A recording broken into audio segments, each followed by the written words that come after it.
बारंबार प्रणाम। मेरा नाम सूरज कुमार। उत्तराखंड के हल्द्वानी में बनभूलपुरा में हुई हिंसा को 48 घंटे बीत चुके हैं। सरकारी जमीन पर अतिक्रमण हटाने गई पुलिस पर उपद्रवियों ने हमला बोला।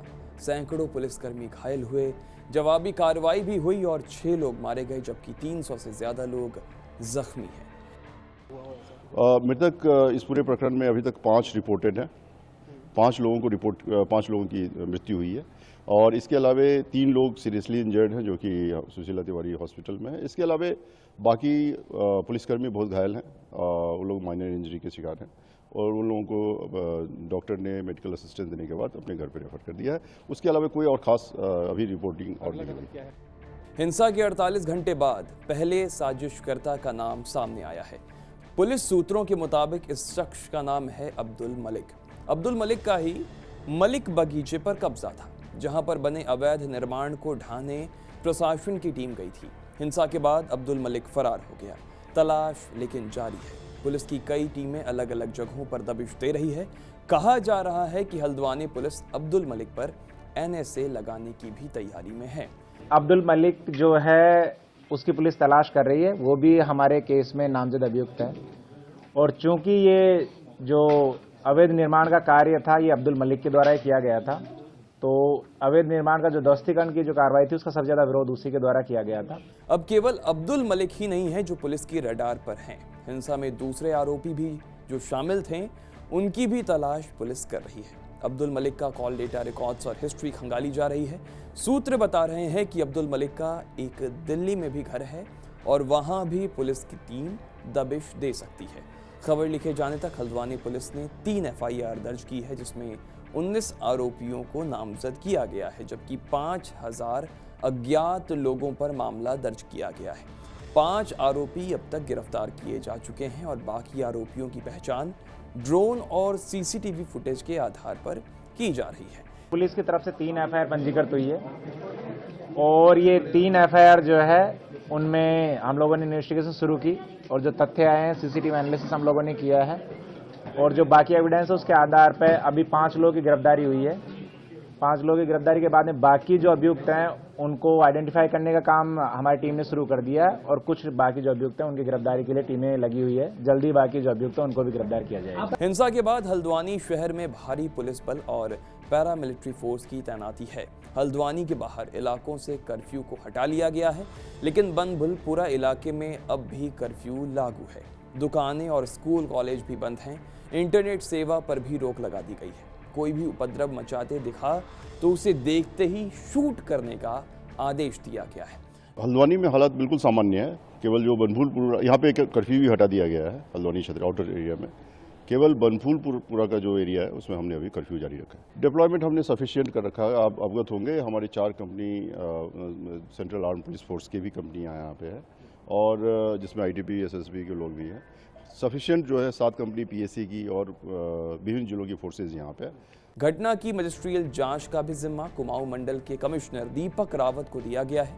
दीपक रावत 15 दिन के भीतर घटना की निष्पक्ष जांच करके रिपोर्ट पेश करेंगे। प्रशासन का कहना है कि जो सरकारी संपत्ति बर्बाद हुई है उसे उपद्रवियों से ही वसूला जाएगा। संपत्तियों का जो नुकसान हुआ है, परिसंपत्तियों के नुकसान में मुख्य रूप से जो थाना है वो कम्प्लीटली डैमेज हुआ है। उसके अलावा जितनी भी हमारे व्हीकल थे, एडमिनिस्ट्रेशन की जितनी गाड़ियां थी, वहां पर जो नगर निगम की JCBs थी, वहां की जो हमारे अधिकारी कर्मचारी जिन बाइक्स और व्हीकल्स के माध्यम से वहां गए थे उनको जलाया गया है।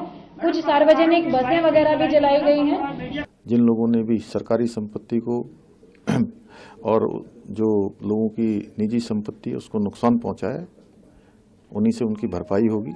10 फरवरी की सुबह प्रदेश की मुख्य सचिव राधा रतूड़ी ने हिंसा प्रभावित इलाके का मुआयना किया था।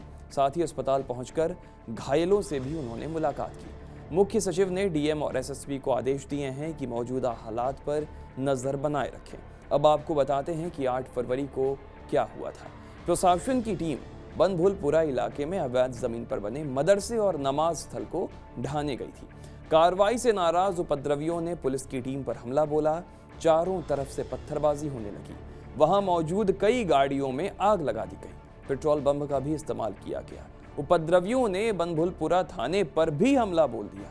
जब पुलिस की टीम, प्रशासन की टीम अतिक्रमण को हटाने के लिए गई थी, वहाँ पर सुनियोजित तरीके से बमों से, कट्टों से, पेट्रोल बमों से, पत्थरों से प्रशासन की टीम पर बहुत आगजनी भी हुई, हत्या करने का प्रयास भी हुआ, आगजनी हुई। और यहाँ के जो उत्तराखंड राज्य का जो माहौल है उसको खराब करने का कुछ लोगों ने काम किया है। उत्तराखंड के डीजीपी अभिनव कुमार का कहना है कि हल्द्वानी में हालात अब पूरी तरह से काबू में है। दोषियों पर राष्ट्रीय सुरक्षा कानून के तहत कार्रवाई की तैयारी की जाएगी। तो जो अभी कर्फ्यू कल लगाया गया था उससे मैं समझता हूँ काफ़ी हद तक स्थिति नियंत्रण में आ गई है। अब इसके बाद जो हमें पुलिस की कार्रवाई करनी है वो कार्रवाई की जाएगी। जैसा मैंने बताया, लोगों को चिन्हित किया जाएगा और इनके खिलाफ सख्त से सख्त जो हमारा NSA है, नेशनल सिक्योरिटी एक्ट, उसके तहत। उत्तराखंड के मुख्यमंत्री पुष्कर सिंह धामी भी इस मामले पर अभी नजर बनाए हुए हैं। 9 फरवरी यानी कि कल उन्होंने तमाम अधिकारियों के साथ हाई लेवल की मीटिंग की और दोषियों पर सख्त से सख्त कार्रवाई के निर्देश दिए।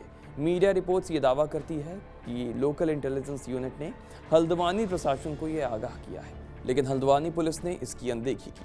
LIU ने सुबह के वक्त अतिक्रमण हटाने को कहा था, लेकिन प्रशासन ने इनपुट पर ध्यान नहीं दिया। क्योंकि इंटेलिजेंस नहीं थे और LIU की रिपोर्ट नहीं दी। देखिए, इसके साथ साथ यह भी है कि इतना सारा जो हथियार यहाँ पर था, इस प्रकार से वहाँ पर मारपीट के सामान इकट्ठे किए गए थे, वो सब जांच के विषय हैं। इन सब की जांच होगी और जो कार्रवाई है वो कार्रवाई होगी, कानून अपना काम करेगा। बहरहाल हल्द्वानी हिंसा की आंच यूपी तक भी अब पहुंच चुकी है। तौकीर रजा की गिरफ्तारी के बाद बरेली में भी माहौल गर्म है। प्रशासन ने भी यहां भारी संख्या में पैरामिलिट्री बलों की तैनाती की है। इसके अलावा मेरठ और कानपुर में भी एहतियातन पुलिस बल तैनात कर दिए गए हैं। अब आगे के जो भी अपडेट आते रहेंगे हम आपको बताते रहेंगे। देश विदेश की खबरों के लिए बने रहें TV9 डिजिटल के साथ।